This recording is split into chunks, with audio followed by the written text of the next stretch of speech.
सबसे पहले तो ये डिबेट कराने के लिए कि जिसमें संसद भवन से आज हम सबकी विदाई हो रही, कल से नए संसद भवन में जाएंगे, तो इसकी ऐतिहासिक यादें सब उनका यहाँ पे उल्लेख कर रहे हैं।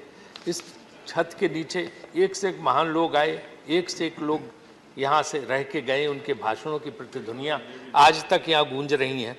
और जब कोई आता है सर तो बड़ा उत्साह होता है, और जब जाता है तो विछोह का दुख होता है। यहाँ से जिस तरह की स्थितियाँ होती, हमने वो झेला है, दोनों स्थितियों और दोनों बार भाषण किए हैं।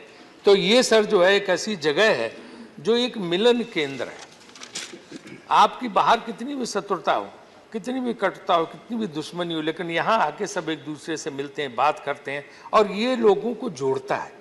ये स्थान वो होता है। और मैं हमेशा से कहता हूँ कि राजनीति में, लोकतंत्र में कटुता के लिए कोई स्थान नहीं। There is no place for acrimony in Indian politics.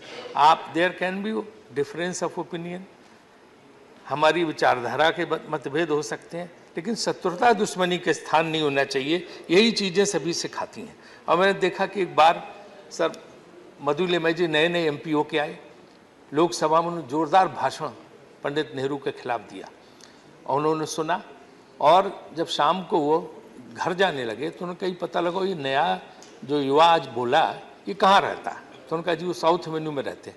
बोले उसके घर ले चलो। प्रधानमंत्री उनके घर पहुँच गए और उन्होंने घंटी बजाई, दरवाज़ा खुला तो नेहरू का व्यक्तित्व तो था ही। तो मधु लिमय जी नए MP आए, एकदम घबरा से गए कि आप सब कैसे यहाँ पे, प्रधानमंत्री पहुँच गए। उनके कहले चाय पिलाओ तुम।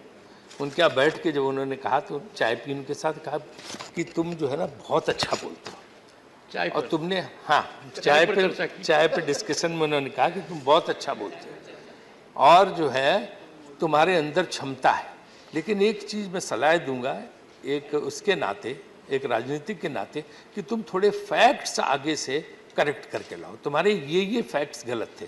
तो मधु लिमय जी ने अपनी किताब में लिखा संस्मरण में, कुछ दिन के बाद से मैंने तय किया कि जब मैं संसद में बोलूँगा तो अपने तथ्यों को बिल्कुल ठीक करके बोलूँगा। और उसके बाद बहुत बड़े पार्लियामेंटेरियन हुए लिमय जी। इसी तरह से क्या ना कि यहाँ पे जो है बहुत कुछ सीखने को मिलता है। जब मैं संसदीय कार्य मंत्री बना तो प्रणब मुखर्जी जी थे, उन्हीं के उसमें हम लोग काम करते थे, उनका बहुत अनुभव था। तो मुझे बोले कि देखो वही सबसे अच्छा पार्लियामेंट्री अफेयर मिनिस्टर है जो रघुराम मैया होते थे, कि जो हमेशा अपोजिशन बेंच में बैठा दिखाई दे। तुम्हारा इस चीज़ से जाना जाएगा कि विपक्ष के साथ तुम्हारे रिश्ते कितने अच्छे हैं। और अगर इसके लिए नहीं जाने जाओगे कि तुम बैठ के सत्ता पक्ष की तरफ क्या कर रहे हो, तो ये सब चीज़ें संसद को उसमें देखने को सीखने को मिलती हैं।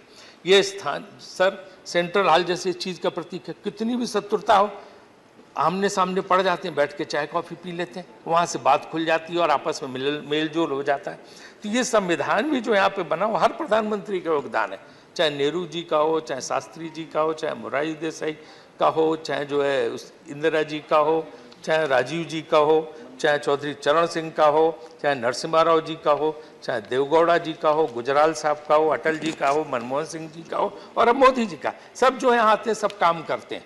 तो ये सब जो है हमें आपस के यही संकल्प लेना चाहिए। आज के नए भवन में जा रहे हैं तो हम ये मन बदलें, दिल बदलें। जैसे अटल जी ने कहा था कि जो है ये ऐसी सत्ता आती हो जाती हैं, पार्टियां बनती बिगड़ती हैं, लेकिन जो है मन मुटाव नहीं होता। दिल जो है हम लोगों के उसी तरह रहने चाहिए, आपस में मेलजोल करके। और विपक्ष के पास है क्या सर, डिप्टी चेयरमैन सर, विपक्ष के पास क्या है? सिर्फ संसद में बोलने के लिए। उसके पास न ऑफिस है, न दफ्तर है, न ऑर्डर करने के लिए फाइल है, कुछ तो नहीं है। सिर्फ अपनी बात कह सकता। अगर वो बात कहने का भी अवसर विपक्ष को ना मिले तो फिर विपक्ष के पास रह क्या गया? तो ये जो है संसद में ही होना चाहिए कि नई बिल्डिंग में नए बड़े दिल के साथ जाएं, कटुता छोड़ें, शत्रुता छोड़ें, हैं, मिलजुल के और काम करें तो बहुत अच्छा रहेगा, है ना। 1 मिनट सिर्फ लास्ट मेरा है।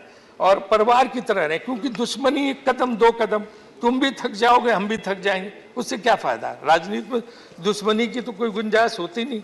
और लोग तो लगे रहते हैं, चारों तरफ लकड़हारे हैं, फिर भी पेड़ कहाँ हरे हैं। तो यहाँ लोग जुटे रहते हैं, यहाँ पे कहाँ वो ये करके।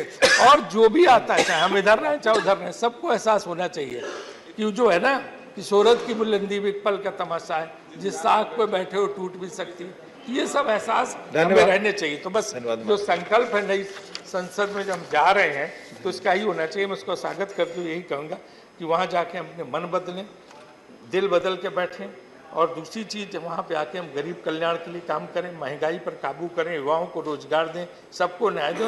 एक और बात कहूँगा कि जुडिशियल रिफॉर्म्स आनी चाहिए। जुडिशियल रिफॉर्म्स अभी तक नहीं आए, वो काम नई संसद होना चाहिए। राजीव जी, अनेक और वक्ता हैं, प्लीज। और आपके माध्यम से इस बिल्डिंग का उपयोग क्या हो, ये ऐतिहासिक बिल्डिंग, यहाँ सब कुछ हुआ, सबने बताया, लेकिन इस बिल्डिंग का उपयोग क्या होगा, इसके उपयोग पे भी सरकार को सोचना चाहिए कि ऐसी ऐतिहासिक धरोहर, इसका कुछ ना कुछ इस्तेमाल होना चाहिए, व्हाइट एलिफेंट बन के ना रह जाए। धन्यवाद। संसदीय कार्य के लिए किसी न किसी कार्य धन्यवाद माननीय राजीव जी, धन्यवाद। धन्यवाद।